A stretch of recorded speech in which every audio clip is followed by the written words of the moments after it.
Praise the Lord. கர்த்தருடைய நாமம் பரிசுத்தமாக இருப்பதாக. இப்போது இயேசு கிறிஸ்து குல்கதா மலையிலே 6வது பேசின வாக்கியம் தான் பார்க்க போகிறோம்.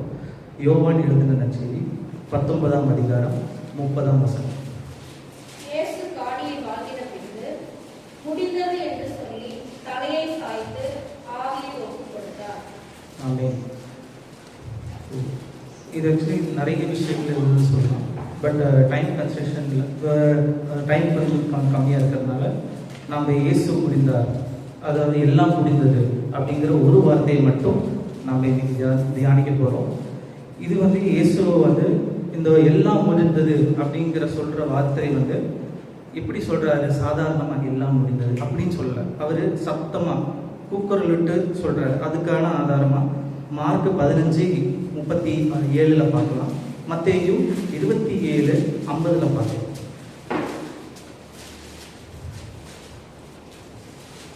இயேசு மகா சத்தமாய் கூப்பிட்டு ஜீவனை விட்டார். ஆமாம்.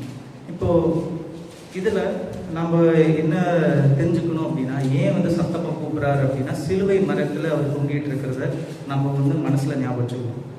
நிறைய இடத்துல இயேசுநாதர் கெத்செமனே தோட்டத்திலிருந்து அவர் கைது பண்ண அந்த டைமில் இருந்து 8 விஷயங்கள் நடந்திருக்கு. இது ஒன்றுன்னா சொல்கிறேன். ஃபஸ்ட்டு அவர் அடிக்கப்பட்டார், மற்றவங்களால் கேலியாக பேச சொல்லலாம்.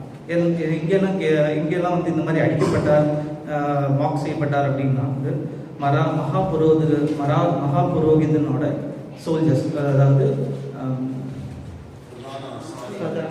பிரதான ஆசிரியர்னால அடிக்கப்பட்டார்கள், ஏரோதின் ஆட்களால் அடிக்கப்பட்டார்கள், ரோம பட வீரர்களால் அடிக்கப்பட்டார்கள். அது இல்லாமல் சிலுவை மரத்தில் அவர் இருக்கும்போது அவரை கேலி செய்து பேசினார்கள். ஸோ அடுத்த 2வது அவர் சாட்டையால் அடிக்கப்பட்டார். அவரை க்ரூசிஃபை பண்ணலாம், சிலுவையில் அடிச்சுக்கலாம் அப்படின்னு சொன்னதுக்கப்புறம் அவரை சாட்டையால் அடிக்கிறாங்க. அதுவும் அந்த சாட்டையால் அடிக்கிறது சாதாரண விஷயம் இல்லை. இந்த சாட்டையில் கடைசியோட எண்டில் கிட்டத்தட்ட சின்ன சின்ன இரும்பு பந்துகள் இருக்கும். இந்த இரும்பு பந்துகள் ஒவ்வொரு தடவை அடிக்கும்போது என்ன பண்ணும்? ரத்த சதைவுகள் உண்டு பண்ணும். ஒவ்வொரு தடவை தொடும்போதே வலியாக இருக்கும். இன்னொன்று, அந்த இடத்துல எப்போவுமே ஹீட்டாகவே இருந்துக்கும். அடுத்தது, இந்த பந்துகளுக்கு அப்படியே மேலே சின்ன சின்ன எலும்பு துண்டுகள் வச்சுருப்பாங்க. இது என்ன எலும்பு துண்டு அப்படின்னா, இந்த ஆடோ எலும்பு துண்டு ஷார்ப் பண்ணி வச்சுருப்பாங்க. அப்போ ஒவ்வொரு தடவை அடிக்கும்போது, ஃபஸ்ட்டு ஒரு தடவை அடிக்கும்போது தோலை கிழிச்சிக்கும், அடுத்து ஒரு 5 தடவை மேலே அடிக்கும்போது சதை கிழிக்கும், அடுத்து ஒரு 5 தடவை அடிக்கும்போது நம்ம மசில்ஸை கிழிச்சிக்கும். ஸோ இந்த மாதிரி அடிக்கப்பட்டு அவர் சிலுவையில் தொங்கிட்டு இருக்காரு. இதே மாதிரி அவரோட ஃபேஸில் அடிக்கிறாங்க, மூஞ்சியில் அடிக்கிறாங்க, கண்ணை மூடி வச்சுக்கிட்டு அடிச்சுட்டு யார் அடித்தா அப்படின்னு சொல்லு அப்படின்ற மாதிரி கேலி பண்ணுறாங்க. அவர் மேல் துப்புறாங்க, முள் கிரீடம் வைக்கிறாங்க. முள் கிரீடத்தை வச்சுட்டு கடைசியாக சிலுவையில் ஒப்பு கொடுத்ததுக்கப்புறம் அவர் அந்த சிலுவையை சுமந்துக்கிட்டு போகிறாரு. இது எல்லாமே ஒவ்வொரு விதமான வழிகளை நம்மளுக்கு காமிக்குது. இது இல்லாமல் சிலுவை மரத்தில் அவர் அடிக்கப்படும் போது பெரிய ஆணிகளால் தான் அடிக்கப்படுறாரு. இப்போது ஒரு சைடில் அடிக்கப்பட்டுட்டு இன்னொரு சைடில் சும்மா கை இப்படி வச்சுருந்தோம் அப்படின்னா கீழே தொங்கிடுவாங்க. அது வராமல் இருக்கிறதுக்கு என்ன பண்ணுவாங்க? இந்த கையில் ஒரு சைடு அடிச்சுட்டு இந்த கையை நல்லா இழுப்பாங்க. இப்படி நல்லா இழுத்து வச்சுக்கிட்டு இந்த மாதிரி அடிக்கும்போது நேராக நிற்பாங்க அப்படிங்கிறது. அப்போ இந்த மாதிரி இழுக்கும்போது உங்கள் பின்னாடி இருக்கிற எலும்பு எல்லாமே விலகி வந்துடும், டிஸ்லோகேட் ஆகிடும். ஸோ இதை தான் சங்கீர்த்தனம் 22:14 சொல்கிறாங்க. இது தீர்க்க தரிசனமாகவே முன்னாடியே நம்மளுக்கு சொல்லப்பட்டது. எடுத்து வாசிங்க. என் எலும்புகள் எல்லாம் கட்டுவிட்டது, என் இருதயம் வெளுகுபோலாகி என் குடல்களின் நடுவே விழுகிற்று. ஸோ எல்லா ஜாயின்ஸும் டிஸ்லோகேட் ஆகிருக்கு. இன்னொன்று என்னன்னா, நம்ம கைகளில் ஸ்பெஷலாக இந்த ரிஸ்ட் பகுதியில் தான் ஆணி அடிக்கப்படுது. ஏன் இங்கே அடிச்சிருக்காங்க அப்படின்னா இவங்களுக்கு இங்கே அடித்ததுக்கப்புறம் ஒரு நரம்பு போகுது, மீடியம் நர்வ் அப்படின்னு சொல்லுவோம். இந்த நரம்பு அடித்ததுக்கப்புறம் இந்த கைக்கு உணர்வே இருக்காது, கையை மூவ் பண்ண முடியாது. அப்போ அவங்களால அதிகமாக சஃபரிங் இருக்காது அப்படின்லாம் சொல்கிறாங்க. ஆனால் ரொம்ப பெயின்ஃபுல்லாக இருக்கும், ரொம்ப ரொம்ப ரொம்ப பெயின்ஃபுல்லாக இருக்கும். ஸோ லாஸ்ட்டாக இதை அடித்ததுக்கப்புறம் முக்கியமான விஷயம், அவரோட சொந்த சீஷர்களால் கைவிடப்படாது. யாருமே இல்லை, கூடவே இல்லை. யோவான் மட்டும்தான் கூட நிற்கிறாரு. ஸோ இந்த டைமில் தான் வந்து 30வது அதிகாரத்தில் சொல்கிறாரு எல்லாம் முடிஞ்சிருச்சு அப்படின்னு சொல்லி. இதை நம்ம வந்து இதை எழுதுனது வந்து யோவான் எழுதுகிறாரு. எந்த பாஷையில் எழுதுகிறார் அப்படின்னா வந்து கிரேக்க பாஷையில் எழுதுகிறார். பழைய கிரேக்க பாஷையில் எழுதுகிறாரு. இந்த கிரேக்க பாஷையில் எல்லாம் முடிந்தது அப்படிங்கிற இந்த 3 வேர்ட்ஸு ஒரே வேர்டு தான் கொடுக்கப்படுது. என்ன அப்படின்னா தெசலோனிக்கை. இந்த தெசலோனிக்கை அப்படிங்கிற வார்த்தை வந்து முக்கியமாக எங்கே பயன்படுத்துவாங்க அப்படின்னா வந்து ஒரு மனிதன் ஒரு கடன் வாங்கினதுக்கப்புறம் அவன் வந்து எல்லாமே வட்டி முதலமாக எல்லாமே கொடுத்ததுக்கப்புறம் இந்த ஒரு அவங்களோட அந்த ஷீட்டில் அந்த கான்ட்ராக்ட் பதிகத்தில் வந்து தெசலோனிக்கை அப்படின்னு சொல்லி எழுதி கொடுப்பாங்க. ஸோ இந்த கிரேக்க பதத்தை தான் வந்து இங்கே வந்து யோவான் எழுதி வச்சிருக்காரு. ஸோ எல்லாம் முடிந்தது அப்படின்னு சொல்லிட்டு. ஸோ இதை அடிப்படையாக நம்ம கொஞ்சம் பார்க்க போகிறோம். ஃபஸ்ட்டு 2 கொரிந்தியர் 5:21. இப்போ தான் பாஸ்டர் பிரதர் சொன்னார், நாம் அவருக்குள் தேவனுடைய நீதியாகும்படிக்கு பாவம் அறியாத அவரை நமக்காக பாவமாக்கினார். ஒரு தேவ ஆட்டுக்குட்டி, பழுதற்ற ஒரு தேவ ஆட்டுக்குட்டி நம்மளுக்காக வந்து சாக்ரிஃபைஸ் ஆகிறாரு. ஒன்று. நெக்ஸ்ட் வந்து இந்த எல்லா துன்பங்களில் 8 துன்பங்களில் வந்து கடவுள் எதுவுமே பேசலை. யார் என்ன சொன்னாலும் எதிர்க்க தெரிவிச்சிருக்கல, நான் அப்பாவி அந்த மாதிரி எதுவுமே சொல்லலை. இது வந்து ஏசாயா 53:7 சொல்லப்பட்டிருக்கு. அவரோட விசாரணைகளில் அடிக்கப்பட்டது இல்லை. அப்புறம் ஒவ்வொரு டைமும் வந்து அவங்களை கேலியாக பேசும்போது அவர் எதுவுமே வாய் பார்க்கல. 53:7 வாசம். அவர் நெருக்கப்பட்டும் ஒடுக்கப்பட்டும் இருந்தார், ஆனாலும் தம்முடைய வாயை அவர் திறக்கவில்லை. அடிக்கப்படும்படி கொண்டு போகப்படுகிற ஒரு ஆட்டுக்குட்டியைப் போலவும் தன்னை மயிர் கத்திருக்கிறவனுக்கு முன்பாக சத்தமிடாதிருக்கிற ஆட்டைப் போலவும் அவர் தம்முடைய வாயை திறவாதிருந்தார். இப்போ இதுதான் வந்து என்ன சொல்றாங்க அப்படின்னா கிரேட் எக்ஸ்சேஞ்ச். நம்மளுக்காக வந்து அவர் தம்மை தானே பலியாகினார் அப்படின்னு போட்டிருக்கு. இப்போ ஒரு விஷயம் வந்து இது நம்மளுக்காகவே எடுத்து வச்சுக்குவோம். நம்மளே இந்த வார்த்தையை வந்து இப்படி யூஸ் பண்ணிக்கலாம் அப்படின்னா வந்து நம்ம பாபத்தோட வெயிட், அதாவது நம்மளோட எல்லா பாபத்தோட சுமைகள் நம்மளே வந்து கர்த்தர் பக்கத்துல இருந்து பிரித்து விடும் இல்லைங்களா? இந்த சுமைகளை வந்து நம்மளால தனியாக சுமந்துட்டு போக முடியாது. நம்ம ஒவ்வொரு தடவையும் வந்து பாவம் பண்ணிட்டு இருக்கும்போது கர்த்தர்கிட்ட இருந்து பிரிச்சுக்கிட்டே போயிட்டு இருக்கோம். இதை உடைக்கிறதுக்காக தான் முதல்ல வந்தார். நெக்ஸ்ட், நம்ம ஒரு சில பாவம் வந்து இதெல்லாம் ஒரு பாவமே இல்லை, சும்மா போய் சொல்லுவோம். ஒருத்தனை ஹெல்ப் பண்ணுறதுக்கு ஒரு போய் சொல்கிறதுலாம் ஒரு பாவம் இல்லைன்னு நினைப்போம். ஆனால் டோட்டலி வந்து இது என்ன சொல்கிறாங்க அப்படின்னா வந்து இது வந்து கர்த்தருக்கு எதிராக நீங்கள் தெரிவிக்க எதிர்ப்பு அப்படின்னு போடப்படுது. ஸோ ஒவ்வொரு தடவையும் வந்து நம்ம பாவம் இல்லாமல் சுத்தமாக வாழணும் அப்படின்னா வந்து எதிர்ப்பு இல்லாமல் எல்லாமே நம்ம பேசுறது நம்ம செயலில் எல்லாமே கர்த்தரை வெளிப்படுற மாதிரி பண்ணணும். ஸோ இது வந்து அந்த டைமில் இருக்கிற மக்கள் வந்து நிறைய பாவத்தில் இருந்ததுனால இது வந்து நம்மளுக்காகவும் அவங்களுக்காகவும் மீட்கிறதுக்காக இயேசுநாதர் இது வந்தார். இப்போது இயேசு வந்து சிலுவையிலே இருக்கும்போது அவர் தான் வந்து தேவ ஆட்டுக்குட்டி. வேற யாருமே வராது. அவருக்கு முன்னும் யாரும் வந்ததில்லை, பின்பும் யாரும் இருக்க போறதில்லை. ஸோ அவர் மட்டும்தான் வந்து தேவ ஆட்டுக்குட்டி ஆனவர். இப்போ இந்த சிலுவை மரத்தில் அவர் இருக்கும்போது அந்த பாவங்களை எல்லாம், நம்மளோட பாவங்கள், என்னோட பாவங்கள், எல்லாத்தோட பாவங்களை சுமந்துட்டு இருக்காரு. இப்போ இந்த டைமில் என்ன ஆகுது அப்படின்னா வந்து நம்ம மேல் இருக்கிற தேவ கோபமானது நம்ம கிட்ட இருந்து எடுக்கப்பட்டு கர்த்தர் மேல், சிலுவையில் இருக்கிற கர்த்தர் மேல் வந்து போடுது. ஓகேங்களா? ஸோ இதில் தான் வந்து என்ன ஆகும் அப்படின்னா தேவன் நம்மளே இல்லாமல் நம்மளை எல்லாருமே மன்னிக்கிறதுக்காக தம்மை தானே வந்து ஒரு பிரிட்ஜாக நம்மளுக்கும் கடவுளுக்கும் வந்து ஒரு ஐக்கியம் உண்டு பண்ணுறதுக்காக தன்னை தானே சாக்ரிஃபைஸ் பண்ணுறாரு. ஸோ நம்மக்கிட்ட வந்து எப்போவுமே பாவம் இருக்கு இல்லை அப்படின்னு சொல்லிட்டு நம்மக்கிட்ட பாவமே இல்லை அப்படின்னு சொல்ல முடியாது. ரட்சிப்பு வந்ததுக்கப்புறம் கூட சம்டைம்ஸ் நம்ம மேல் பாவம் வரலாம்.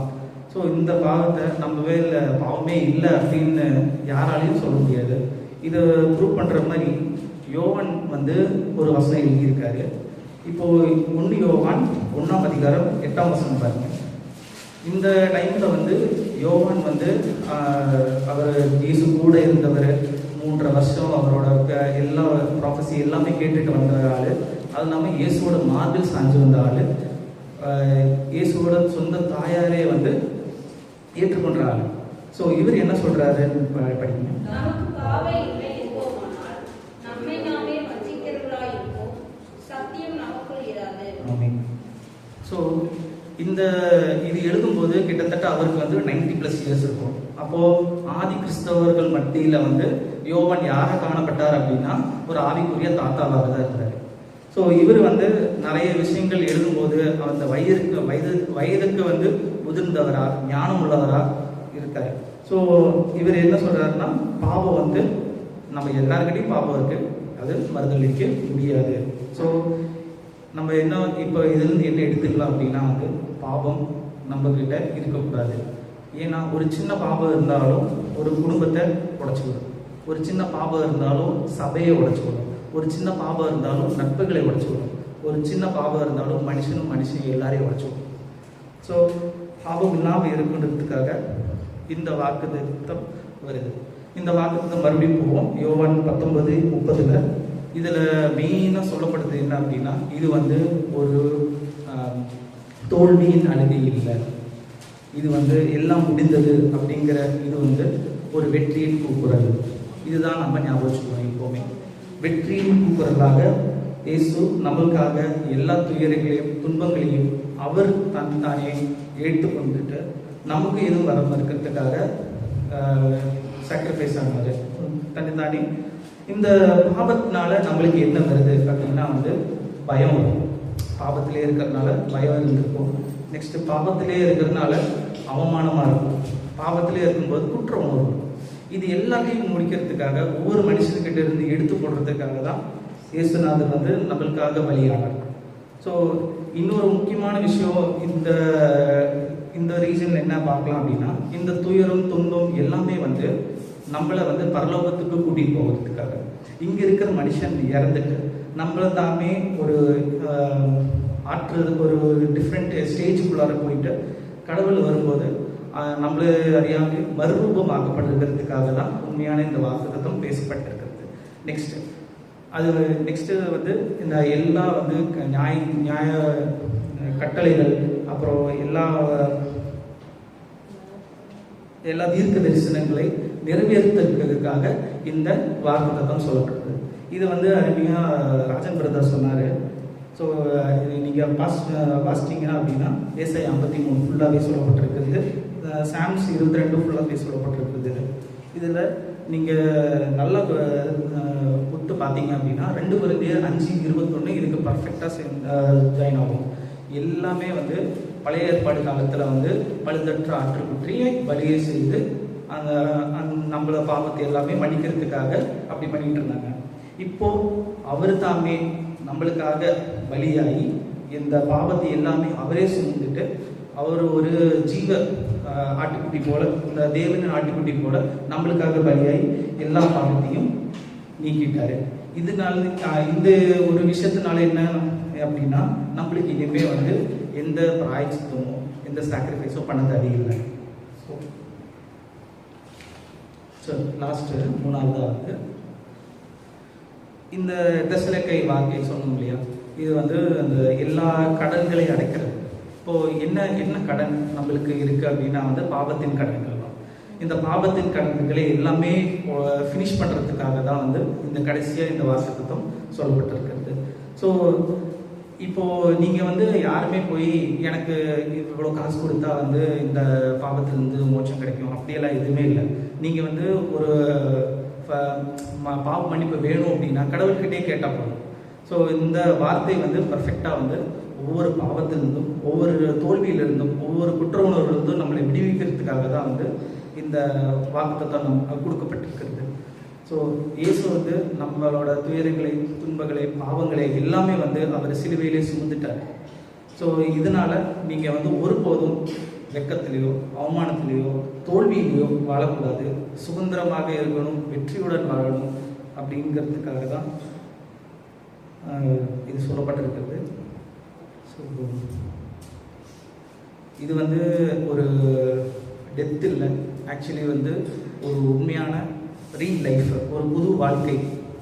சரிங்களா? இது இந்த வேர்ட்லேருந்து ஒரு சாவுக்கு இல்லை, ஒரு புது வாழ்க்கையை ஆரம்பிக்குது. ஸோ உங்களுக்கு ஈஸியாக சொல்லணுன்னா ஒரு சின்ன ஸ்டோரி சொல்கிறேன். ஒரு பையன் வந்து பெரிய தப்பு பண்ணியிருக்கான். விலங்கெல்லாம் போட்டுட்டு அவன் வந்து ஒரு ஜட்ஜு முன்னாடி வந்து நிற்கிறான், நியாயாதிபதி முன்னாடி வந்து நிற்கிறார். இந்த நியாயாதிபதி யார் அப்படின்னு பார்த்தீங்கன்னா அவனோட சொந்த அப்பா. இவர் வந்து இந்த கோர்ட்லாம் போட்டிருக்காரு, நியாயம் தீர்க்கிறதுக்கு ரெடியாக இருக்காரு. இவர் வந்து இவன் பண்ணியிருக்கிற குற்றம்லாம் கேட்குறாங்க, கேட்டு வக்கீல்லாம் சொல்கிறாங்க இந்த மாதிரி குற்றம்லாம் பண்ணியிருக்காங்க அப்படின்னு சொன்ன உடனே ஒரு மனசுடைஞ்சு போய் அவனுக்கு என்ன மேக்சிமம் தண்டனை கொடுக்க முடியுமோ ஃபுல் தண்டனை கொடுக்குறாரு. அவர் ஒருபோதும் அந்த பையனால் வந்து இதுவே பண்ண முடியாது, கட்டவே முடியாது. அவ்வளோ ஹெவி ஃபைன் போடுறாரு. ஃபைன் போட்டு ஜட்ஜ்மெண்ட் பாஸ் பண்ணி கொஞ்ச நேரத்துலேயே அவர் வந்து அந்த அங்கி எல்லாமே கழட்டிக்கிட்டு உடனே பையன் பக்கத்தில் கீழே வந்துட்டு அவரோட சொந்த பாக்கெட்டில் இருந்து எல்லா காசையும் செக்கையும் கொடுத்துட்டு பையனை பீக் எடுத்துறாரு. பீத்து அவர் அரவணைக்கிறார். ஸோ இதுதாங்க கடவுள் வந்து நாம் தான் வந்து அந்த குற்றவாளிக்குள்ளே நிற்கிறோம். இந்த